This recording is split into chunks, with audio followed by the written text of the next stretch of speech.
The accident happened at dusk, the hour when the African sky turns gold and shadows stretch long across the dirt road. A truck sped down the path that cut through the savannah, its headlights slicing the fading light. Then, in one heart-stopping second, something darted across the road, a spotted hyena, thin, frightened, and desperate. The driver, a man named Jacob Reed, hit the brakes, but it was too late.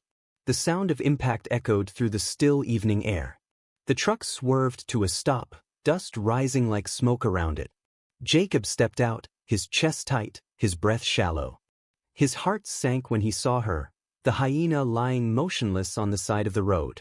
Her leg was twisted, her breathing faint, but she was alive.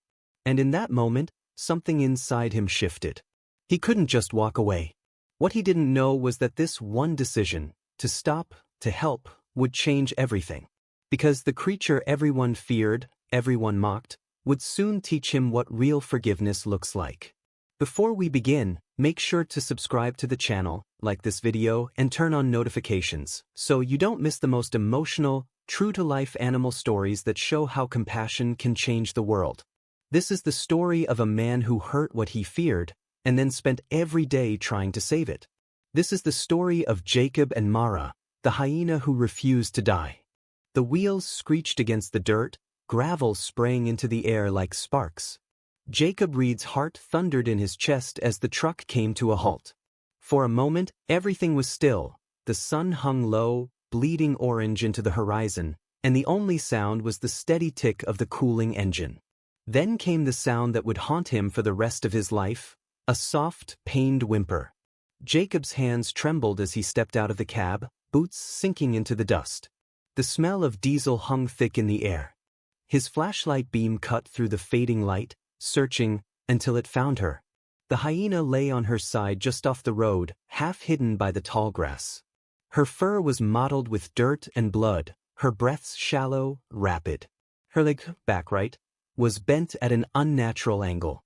Jacob froze, guilt hitting him like a hammer. "Jesus Christ," he whispered. For years, he'd worked as a delivery driver for a small construction company, cutting through the savannah roads every week. He'd seen hyenas before, scavengers lurking near villages, their eyes glinting in the dark. Like everyone else, he'd learned to fear them, to see them as dangerous, ugly, soulless creatures. But now, looking at this one struggling to breathe, all he saw was pain. He took a step closer, then stopped.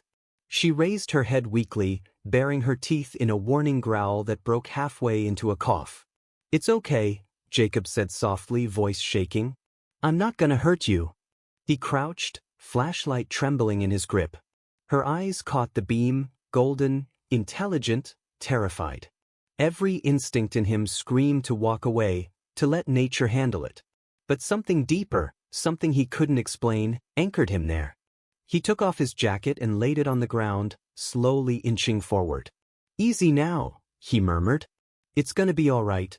When he reached out, she flinched, snapping weakly, her teeth clinking against empty air. But Jacob didn't back away. He could see the trap of pain and instinct she was caught in, not wildness, but fear. He laid the jacket gently over her body, covering her eyes, and to his surprise, she stopped moving. The moment the light faded, her breathing steadied, and she let out a long, trembling sigh. Jacob exhaled shakily. "You're just scared," he said, as if trying to convince them both. He ran his hand lightly along her flank, checking for deeper wounds. Her ribs showed beneath the thin fur. She was starving. His stomach twisted. "What happened to you, girl?" Then he noticed something else. Not far from the road, two tiny mounds of dirt, half dug. Near them, faint paw prints, smaller ones. Jacob's breath caught. "You've got babies." The thought hit him like a blow. This wasn't just an animal. This was a mother. And if she died here, whatever was waiting for her would die too. He looked back toward his truck. The engine hummed softly, the headlights still cutting through the dusk. His mind raced. The nearest veterinary center was 2 hours away, maybe more. The roads were rough, and the night would bring predators. But if he left her here, she wouldn't make it through the hour. He swallowed hard, heart pounding. "All right," he muttered. "We're doing this." Jacob pulled a worn blanket from the truck and returned. The hyena hadn't moved, only watched him through the fabric, eyes glinting beneath the jacket. He crouched beside her again, slipping the blanket under her trembling body inch by inch. When he lifted, she let out a guttural cry, pain, fury, fear, and her paw struck weakly against his arm. Her claws tore skin, but Jacob didn't flinch. I know, he murmured, sweat dripping down his temple. Hang on, girl. Just hang on. It took every ounce of strength to carry her to the truck. By the time he laid her in the back seat, the sun was gone and the savannah was drowning in shadow. The air filled with the sounds of the night, crickets, frogs, distant jackals. Somewhere, far off, a lion roared. Jacob climbed behind the wheel and looked at her through the mirror. Her body rose and fell faintly under the blanket, her eyes half closed but alert. He started the engine and whispered, "Stay with me." The dirt road stretched ahead, endless and dark. Each bump sent a soft groan from the back seat, and each sound stabbed through him. He drove slower than he ever had before, headlights sweeping over the golden grass like a lighthouse beam. Halfway down the road, the sky opened. Rain fell hard, drumming against the roof, turning the dirt into slick mud. Jacob gripped the wheel tighter, wipers squealing against the glass. "Come on," he muttered. "Not now." The truck fishtailed once, but he caught it. He couldn't stop, not now, not with her bleeding behind him. By the time he reached the small veterinary outpost on the edge of the reserve, it was near midnight. The single floodlight above the gate flickered as he pulled up. He jumped out, shouting over the rain, "Help! I hit an animal, she's still alive." A man in a raincoat rushed out, Dr. Lena Moreau, the night vet. "Bring her in," she shouted. Together they lifted the limp hyena onto a stretcher. The sight of her up close made Lena's face pale. "You hit her?" "By accident," Jacob said quickly. "She ran out of nowhere. But she's got cubs out there, I think. Please, just save her." Lena didn't waste time with judgment. "Get me gauze. Muffet. Clamp." Jacob stepped back, soaked to the bone, watching as they worked. The smell of antiseptic filled the air. He saw the blood being wiped away, the shattered bone being set, the wound cleaned. It was brutal, methodical, and yet, somehow, sacred. Hours later, Lena approached him, exhausted but smiling faintly. "She'll live," she said. "Barely, but she'll live. The leg will heal if infection doesn't set in." Jacob let out a breath he hadn't realized he'd been holding. "Thank God." Lena tilted her head. "Most people wouldn't have stopped." He gave a tired, broken smile. "Maybe I didn't hit her. Maybe I was meant to find her." Lena studied him a moment, then nodded. "She'll need time. And someone to watch her while she recovers." Jacob looked past her to the hyena lying under the lamp's warm glow, breathing steady now, her eyes closed. "I'll stay," he said quietly. "As long as it takes." He didn't know it yet, but that promise, spoken in the middle of a storm to a dying creature, would change both of their lives forever.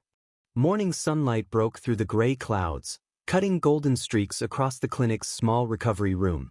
The air smelled of disinfectant and dust. Jacob Reed hadn't slept a minute. He sat slumped in a metal chair, his clothes still damp from the storm, eyes locked on the creature lying beneath the lamp's glow. The hyena, now wrapped in bandages, her legs set and splinted, breathed steadily.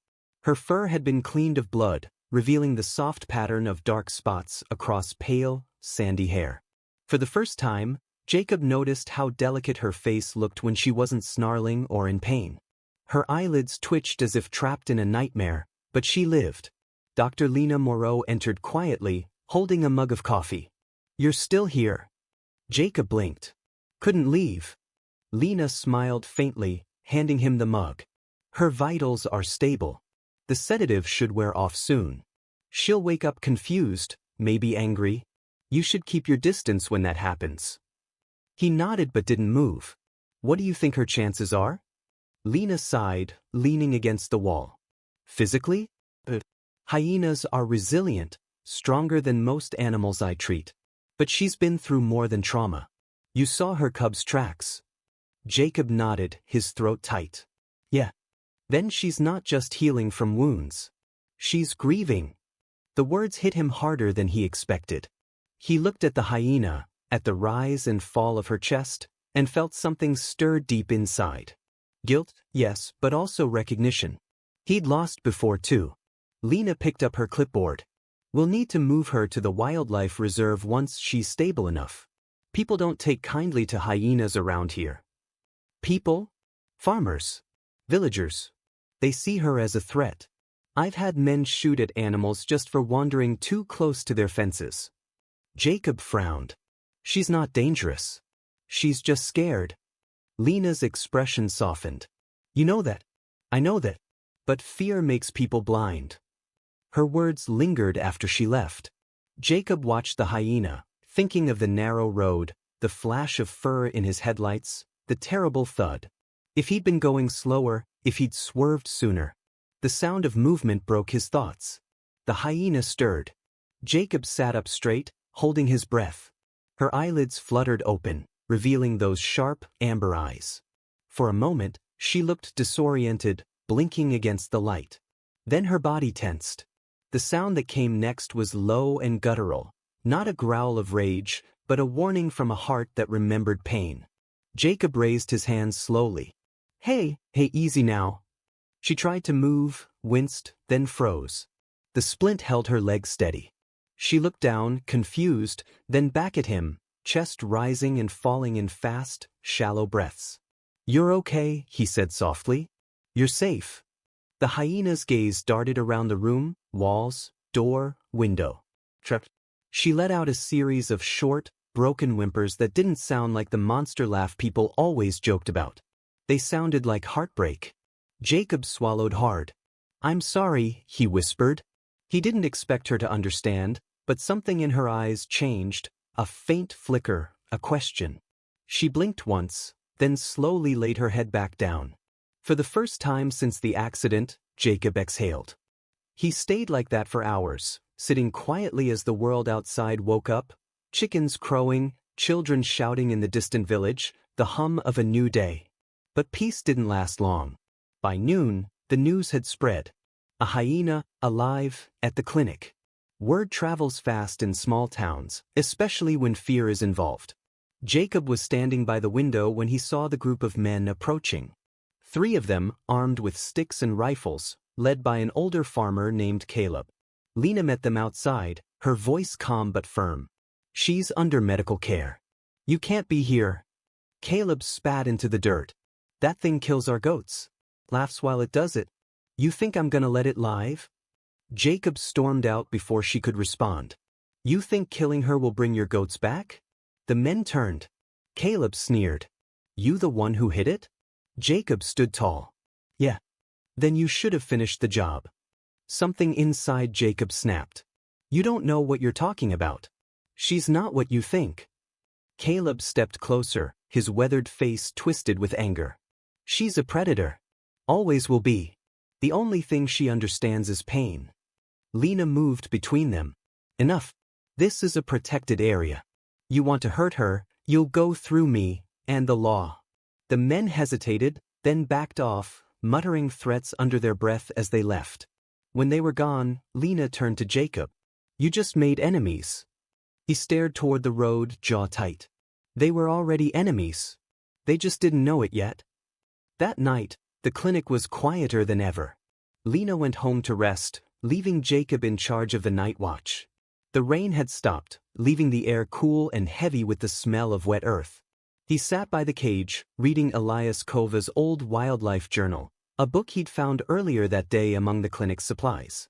It spoke about loyalty, courage, and the misunderstood beauty of predators. One line struck him hard. Fear makes us cruel. Understanding makes us human. Jacob closed the book and looked at the hyena. She watched him back, her golden eyes reflecting the dim lamplight. Maybe you're the lesson, he murmured. Maybe you're here to show me something I forgot. In the silence that followed, he thought he heard a faint noise, a soft rustle from outside, then another. He stood, listening. The wind? Footsteps. He turned off the lamp, heart pounding. Through the window, he saw shadows moving, Two figures creeping near the clinic fence. Jacob's blood ran cold. The men from earlier. He moved quickly, locking the doors, double-checking the latch on the hyena's enclosure. She sensed it too, ears perked, body tense. "Don't worry," he whispered. "They're not touching you." A loud bang hit the door, followed by another. "Open up, Reed." Caleb's voice shouted. "You don't own that thing." Jacob grabbed the nearest tool he could find, a metal wrench, and stood by the door. "Leave now," he warned. "I'm not asking twice." Silence. Then, footsteps retreating. He waited, heart hammering, until the sound faded into the night. When he turned back, the hyena hadn't moved. But her eyes followed him, calm and alert. Jacob sat down again, exhaustion flooding through him. He laughed once under his breath, half relief, half disbelief. "Guess it's you and me against the world now." The hyena blinked, then slowly, almost imperceptibly, lowered her head, closing her eyes. And for the first time, Jacob realized something strange. He wasn't just protecting her anymore. She was protecting him too. The next morning dawned too still. The air was heavy, thick with silence, as if the savannah itself was holding its breath. Jacob Reed sat on the small porch of the clinic, a cup of cold coffee in his hands, watching the distant haze blur the horizon. He hadn't slept. The night's confrontation replayed in his head on an endless loop, the banging on the doors, the fury in Caleb's voice, the quiet, patient eyes of the hyena as if she'd seen such hatred before. Dr. Lena arrived just after sunrise, her truck rattling down the dirt road. She stepped out, took one look at Jacob and frowned. "You look like hell." "I feel like it," he muttered. She entered the clinic, checking the hyena's condition. "Her temperature's good, the wound's clean," she said softly. "You kept her calm. That's rare for these animals." Jacob followed her in, glancing toward the cage. The hyena, he had started calling her Mara in his head, though he hadn't said it aloud, was lying quietly, her head resting on her uninjured paw. Her golden eyes flicked toward him as he entered. Lena noticed. "She recognizes you," she said. Jacob didn't answer. He knelt near the cage, resting his forearms on his knees. "Hey," he said softly. "You made it through the night." Mara blinked once, then exhaled, a low rumble vibrating in her chest. Not a growl, not a threat. Something different. Lena smiled faintly. "She trusts you." Jacob shook his head. "No. She just doesn't have a choice." But even as he said it, he didn't believe his own words. By afternoon, the village's anger had spread like wildfire. Rumors twisted through every street. Jacob was keeping a killer, defying the elders, putting everyone in danger. Lena warned him not to go into town, but he had to. The clinic was running low on antibiotics and fuel. When he pulled into the small market, every pair of eyes turned toward him. Conversations fell silent. Even the radio by the fruit stand went quiet. Caleb stood near the well, arms crossed, surrounded by half a dozen men. "You came back," he said flatly. "I'm not here to argue," Jacob said, keeping his voice steady. "I just need supplies." Caleb's gaze darkened. "You think we're fools? That animal's cursed. My cousin's goats were taken last month by her kind. You save her, you betray us." Jacob clenched his fists. "It wasn't her. She's hurt. She's not hunting anyone." Caleb stepped closer, his breath hot with anger. "Then what's next? You gonna feed her? Let her sleep in your house?" "She's not a monster. She's a hyena, Reed." The word cracked like thunder between them. For a long moment, no one moved. Then Jacob turned away, gripping the straps of his supply bag. "I'm done talking." As he walked back to the truck, he heard Caleb mutter behind him, "If the law won't kill it, we will." Jacob froze but didn't turn. His jaw tightened. He drove off without a word. That night, the storm returned. Lightning clawed across the horizon, thunder rolling over the plains. Rain came down hard, hammering the tin roof of the clinic. Jacob checked every window and door twice. He moved Mara's cage to the back room, away from sight. She watched him the whole time, silent but alert. When he crouched beside her again, he said, "If they come, I'll keep you safe. I swear it." She tilted her head, and for a moment, in the dim light, he saw not a beast but something achingly human, something that understood fear and trust. He was about to stand when the sound came. A single gunshot. Jacob's heart seized. He ran to the front door and looked through the glass. Headlights. 3 of them. Trucks crawling down the muddy road, beams cutting through the rain. "Lena," he shouted, "get down." She rushed from the side room, eyes wide. "Are you kidding me?"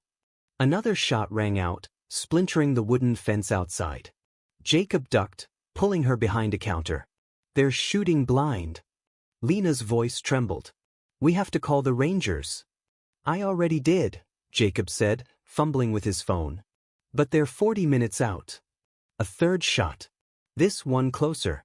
The sound of shouting. "They're coming for her," Lena whispered. Jacob looked toward the back room where Mara lay. His chest burned. "Then they'll have to go through me." He grabbed a flashlight and the wrench he'd used the night before. "Jacob, don't." But he was already at the door. Outside, the rain soaked him instantly, mud sucking at his boots. "Caleb," he shouted into the storm. "You fire that gun again and I swear." "Move aside." Caleb's voice boomed from behind the trucks. "We warned you." A shadow moved in the back seat of one of the trucks, a younger man with a rifle raised. The barrel gleamed under the lightning. Then, another flash. The bullet hit the clinic sign, splintering it into shards. Jacob flinched, ducking behind a barrel. And then, behind him, a sound he hadn't expected. The door creaked open. "Mara, no," he yelled. The hyena limped into the rain, moving slower than before but determined. Her fur plastered to her skin, her injured leg trembling, yet she stood tall. Her head was low, ears flat, but her eyes blazed. Caleb froze at the sight of her. "You see," he shouted. "She's wild. She's coming for us." But she wasn't. She stood in front of Jacob, between him and the men, snarling, not in rage but warning. Jacob shouted, "Put the guns down." No one listened. Caleb raised his rifle. Jacob lunged. "Don't you?" The gun fired. The sound split the night. Mara stumbled backward. For a moment, everything stopped. The rain, the shouting, the world itself. Then she collapsed. Jacob's scream tore through the storm. "No!" He fell to his knees beside her, hands shaking, blood mixing with mud beneath his fingers. Her breathing came shallow, weak. Caleb lowered his gun slowly, his face pale. She was going to... Jacob turned toward him, eyes blazing. "She was protecting me." For the first time, Caleb's mouth opened without a word. Lena burst from the clinic, running toward them. "Get inside," she cried. "We can still save her." Jacob lifted Mara in his arms, the weight almost unbearable. "Hang on, girl," he whispered through the rain. "Please hang on." As he carried her back into the clinic, the headlights flickered behind him. The men stood frozen in the downpour, silent, uncertain. The storm swallowed them all. And in that thunder-soaked darkness, one thing became clear to everyone who witnessed it. The creature they'd feared had done what no human had the courage to do. She'd taken the bullet meant for the man who had once nearly killed her. The thunderstorm raged like a living thing, tearing across the savannah as if it too were furious at what had happened. Jacob burst back through the clinic doors, rain streaming from his hair, his arms cradling the limp, blood-soaked body of the hyena who had just taken a bullet for him. "Clear the table," he shouted, voice raw with panic.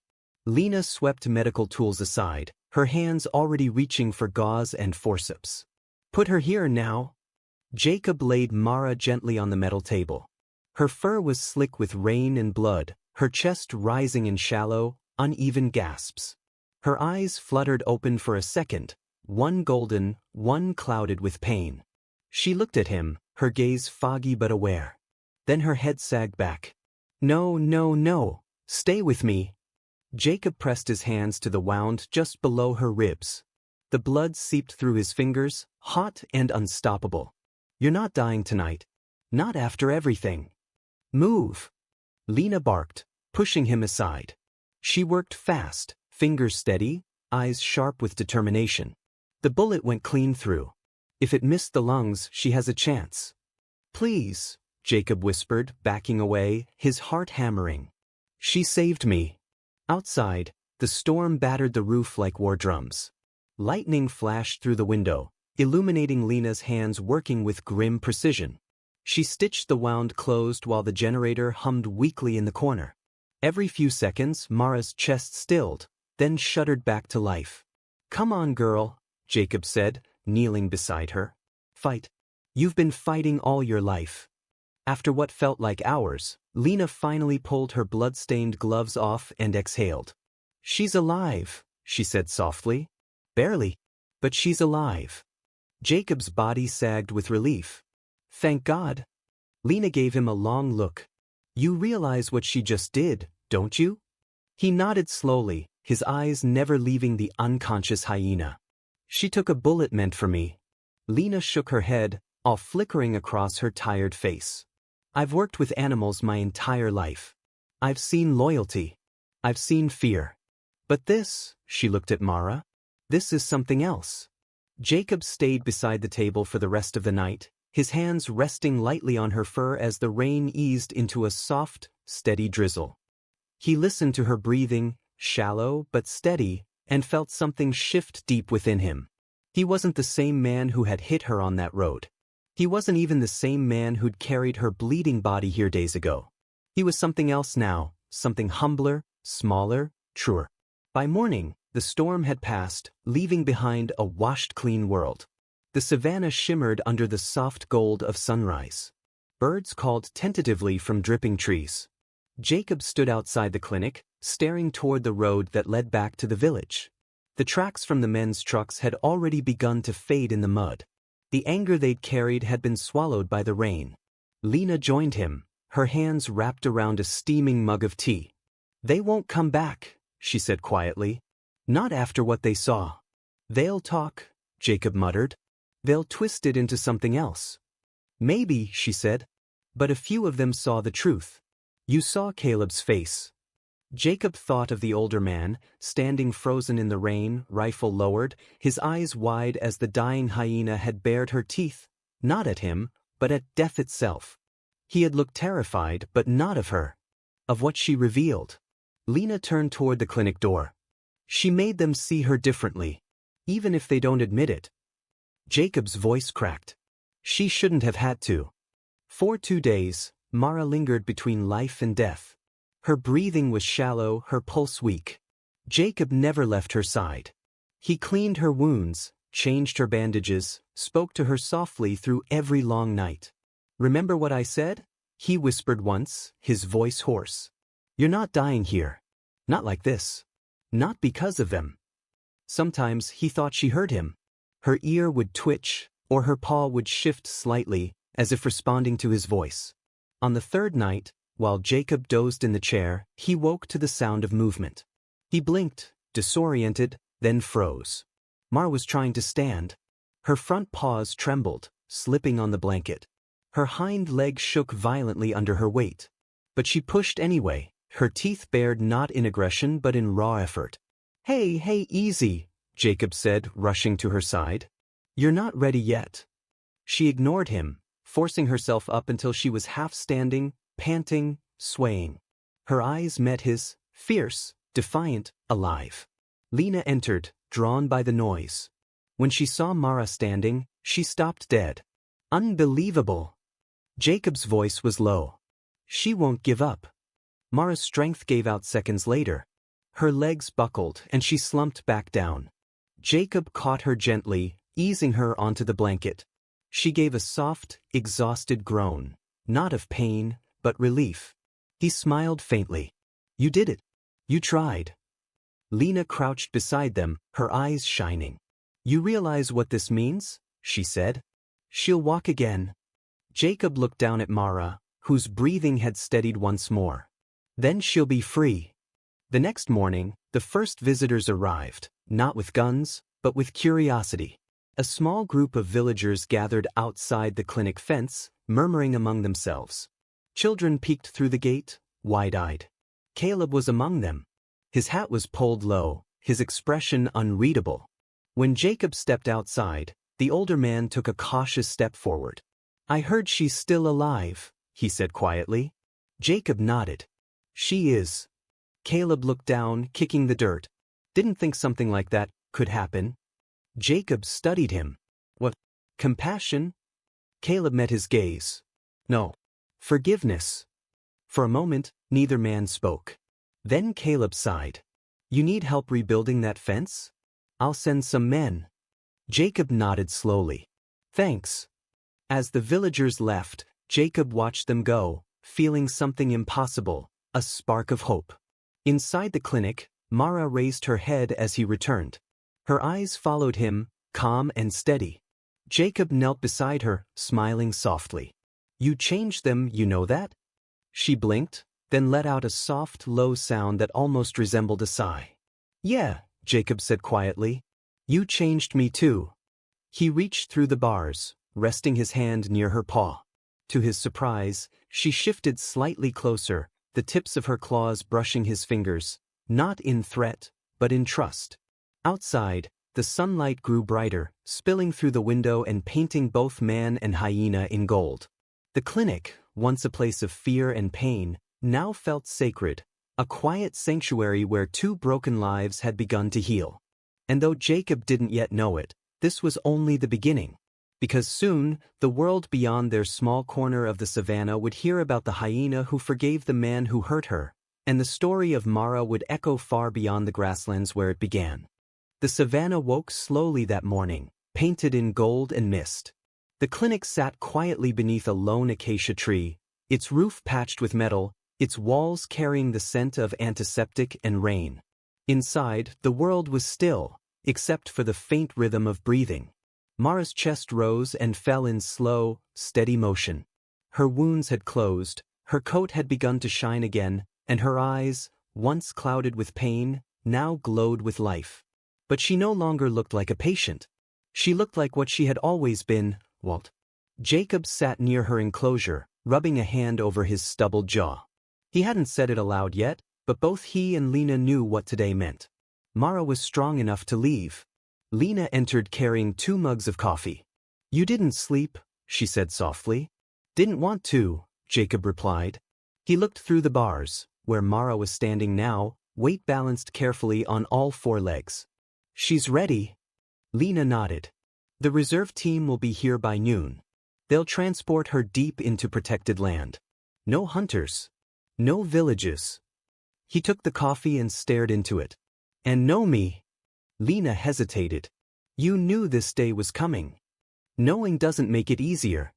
They both turned as Mara stretched, her muscles rippling under her fur.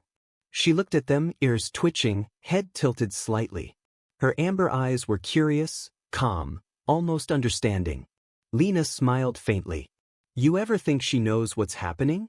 Jacob's throat tightened. "She always knows." By mid-morning, the sky was clear, the air warm and dry. Jacob stepped outside to prepare the small transport cage, but as he did, he noticed movement along the fence. Villagers. A dozen of them, standing silently under the shade. He recognized Caleb among them. The old farmer held his hat in his hands, looking uneasy. When Jacob approached, Caleb spoke first. "We came to see her off," he said. "Didn't think we'd ever say that." Jacob studied him. "You're not here to cause trouble?" Caleb shook his head. "No. You were right. That animal, she's not what we thought." He paused. "The kids, they've been talking about her. The story's already spreading." Jacob blinked. "The story?" Caleb nodded. "About the hyena that saved the man who hit her. Some of us can't stop thinking about it." For the first time, Jacob saw something in the old man's eyes that hadn't been there before. Shame. And something else. "Thank you," Jacob said quietly. Caleb tipped his hat. "She showed us more mercy than most men ever would." When the villagers left, Jacob stood in silence, staring toward the horizon. The sound of an approaching truck pulled him back to the moment. The wildlife rangers arrived just before noon. 2 men and a woman stepped out, their khaki uniforms dusted from travel. One of them, a tall man with a calm demeanor, shook Jacob's hand. "Ranger Okaro," he introduced himself. We've heard a lot about this hyena. Jacob managed a tired smile. She's the reason any of us are still standing. They entered the clinic together. Mara turned toward them immediately, her posture alert but unafraid. Her gaze lingered on Jacob longer than the others. Ranger Okoro whistled softly. "Beautiful animal," he said. "You've done good work here." Jacob didn't answer. He just watched as they inspected her leg, her teeth, her heartbeat, preparing her for the journey. When the time came to open the gate, Lena placed a gentle hand on Jacob's shoulder. "Say it," she murmured. "Don't wait." He nodded, his throat tight. He approached the cage slowly, his steps heavy. Mara stood perfectly still, her eyes locked on him.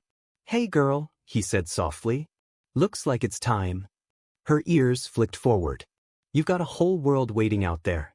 No cages. No fences." He paused, voice trembling. "You deserve that." For a moment, the air between them felt alive, charged with something neither human nor animal could name. She stepped closer to the bars, her nose brushing against his hand through the metal. He felt the warmth of her breath, the faint vibration of life beneath her skin. "Thank you," he whispered. "For everything." She blinked slowly, once, twice, then turned as the rangers guided her toward the open cage. Jacob watched as she limped forward, proud and unbroken. The moment she crossed into the sunlight, the wind picked up, rustling through the grass, as if the savanna itself had been holding its breath for her. They lifted the gate into the truck carefully, securing it with ropes. Lena wiped at her eyes quietly while Jacob stood motionless, his hands clenched into fists at his sides. Ranger Okoro turned to him. "You can follow us to the release site if you want." Jacob nodded. "I wouldn't miss it." The drive took nearly 2 hours. The road wound through open plains, scattered with thorn trees and shimmering heat. Jacob's truck followed close behind the ranger's vehicle, dust rising in swirling clouds around them. When they reached the release site, the land opened wide, rolling hills, tall golden grass, the air humming with life. Herds of impala grazed in the distance. The earth smelled of rain and freedom. The rangers parked, unloading the cage carefully. Mara stood inside, ears pricked, nostrils flaring. Okoro gave a small nod. "Whenever you're ready." Jacob stepped forward, his boots crunching softly on dry earth. He placed his hand on the cage door. His fingers lingered there for a long moment before he lifted the latch. The door swung open. For a second, Mara didn't move. She looked at Jacob, really looked, her eyes deep, alive, endless.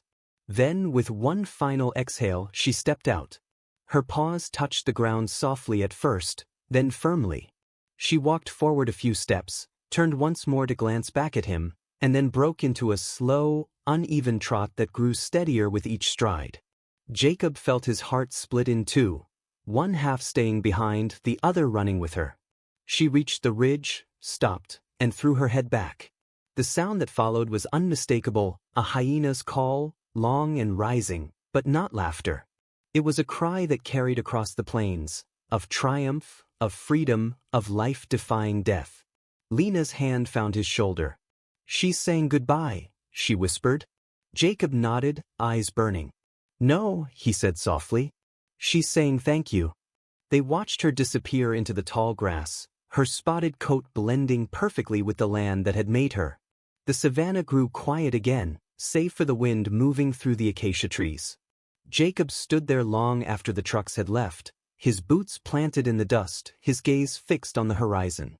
When he finally turned to go, he whispered to the open air, "Run far, Mara, and don't look back." As he walked away, a faint sound rose behind him, a final echo, distant but clear. It wasn't laughter. It wasn't grief. It was something far greater. The sound of a promise kept,